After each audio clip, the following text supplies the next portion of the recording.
ફરી એકવાર ગુજરાતીએ દુનિયામાં ડંકો વગાડ્યો। સુરતની 22 વર્ષની દીપાલી દાડિયા અમેરિકામાં પાયલટ બની। દીપાલીએ યુએસએના કેલિફોર્નિયામાં શિફ્ટ થઈ પ્રોફેશનલ પાયલટ બનવાનું લાયસન્સ મેળવ્યું। દીપાલીએ ધોરણ 10 સુધીનો અભ્યાસ અઠવા ગેટની વનિતા વિશ્રામ સ્કૂલમાં કર્યો છે। ત્યારબાદ વર્ષ 2017માં માતા પિતા અને ભાઈ સાથે તે યુએસએ શિફ્ટ થઈ। માતા પિતા અને ભાઈ ન્યૂ જર્સીમાં રહેતા હતા, તો દીપાલી પાયલટ બનવાના સપના સાથે કેલિફોર્નિયામાં એકલી સ્થાયી થઈ। પ્રોફેશનલ પાયલટ બન્યા પછી પહેલી વખત વતન સુરત આવેલી દીપાલીનું ઉષ્માભેર સ્વાગત કરવામાં આવ્યું। પરિવારના સભ્યો જ નહીં, સમાજમાં પણ હરખ છવાયો। રાણા સમાજની પહેલી પાયલટ હોય, સમાજના આગેવાનોએ પણ દીપાલીનું સન્માન કરી હજુ વધી ઊંચી ઉડાન ભરે તેવી શુભેચ્છા પાઠવી।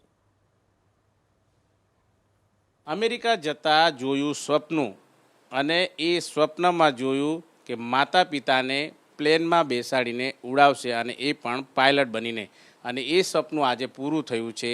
સુરતની દીપાલીનું આપણી સાથે મોજૂદ છે, તેના પરિવાર સાથે મોજૂદ છે। તેમની સાથે જ વાતચીત કરીશું કે માતા પિતા પ્લેનમાં બેસે અને એના પાયલટ પોતાની દીકરી હોય એવું સ્વપ્નું એ સાકાર થયું છે। કયા પ્રકારનું સ્વપ્નું હતું અને કઈ રીતે પાયલટ બનવા માટે મહેનત કરી? ઇન્ડિયાથી યુએસની જે જર્ની હતી, ઇન્ડિયાથી યુએસની જે ફ્લાઇટ હતી, મારી ફર્સ્ટ ફ્લાઇટ હતી, અને એ ફ્લાઇટમાં મને એવું થયેલું કે મારે પ્લેન્સના બારેમાં શીખવું છે, અને એક દિવસ મારે પાયલટ બનવું છે, અને મારા પેરેન્ટ્સને ફ્લાય કરીને લઈ જવા છે, ને એ ફ્લાઇટની પાયલટ હું હોઉં એ મારું ડ્રીમ હતું, ને આજે એ ડ્રીમ હું પૂરું કર્યું છે, અને આગળ મારી જર્નીના માટે હું હજુ વર્ક કરું છું। સ્ટ્રગલ્સની વાત કરીએ તો આ જર્ની જ્યારે સ્ટાર્ટ કરેલી, બહુ બધા સ્ટ્રગલ્સ હતા આમાં, બિકોઝ ફેમિલીથી દૂર રહેવાનું હતું, બધા ફેસ્ટિવલ્સ બધું જાતે એકલા રહેવાનું હતું, જમવાનું કરવાનું બધું એકલા કરવાનું હતું, એટલે સ્ટ્રગલ્સ તો બધા બહુ હતા, પણ આઈ મેડ શ્યોર કે હું એ કરું અને આ જર્નીમાં આગળ વધું। ઘણા બધાના સ્વપ્નો હોય છે કે કંઈક અલગ બને, માતા પિતાને પ્લેનમાં બેસાડવા છે, આ સપનું કેમ મનમાં ગુથાયા કરતું હતું?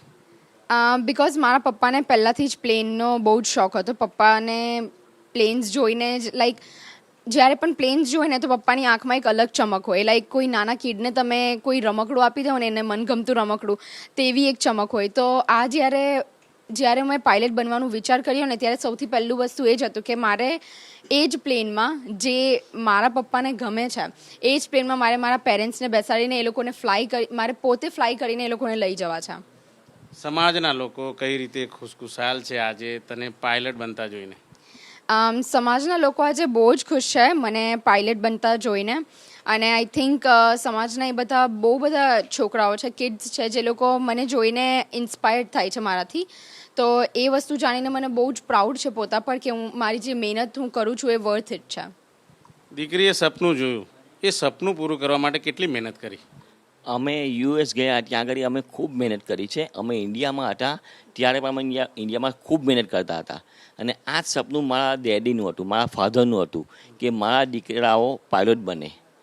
મારા પપ્પાનું નામ નટવરલાલ છગનલાલ છે, તેમનું સપનું હતું કે મારા દીકરાઓ પાયલોટ બને, પણ એમનું સપનું નહીં પૂરું થયું, એટલે મેં મારા પપ્પાની ઈચ્છા પૂરી કરવા માટે મારી દીકરીને પાયલોટ બનાવી છે। કેટલા ખુશ છો આજે મમ્મી તરીકે? પ્લેનમાં બેસેલા તો ડર લાગેલો કે દીકરી વિમાન ઉડાવશે? વિશ્વાસ હતો મારી દીકરી પર કે એ મને કશું થવા દેશે નહીં, મને બહુ પ્રાઉડ હતું। એ અમને લઈને ગઈ ત્યારે અમને બહુ પ્રાઉડ હતો એની પર, ને હું બહુ ખુશ છું કે મારી દીકરી આજે પાયલોટ બની છે।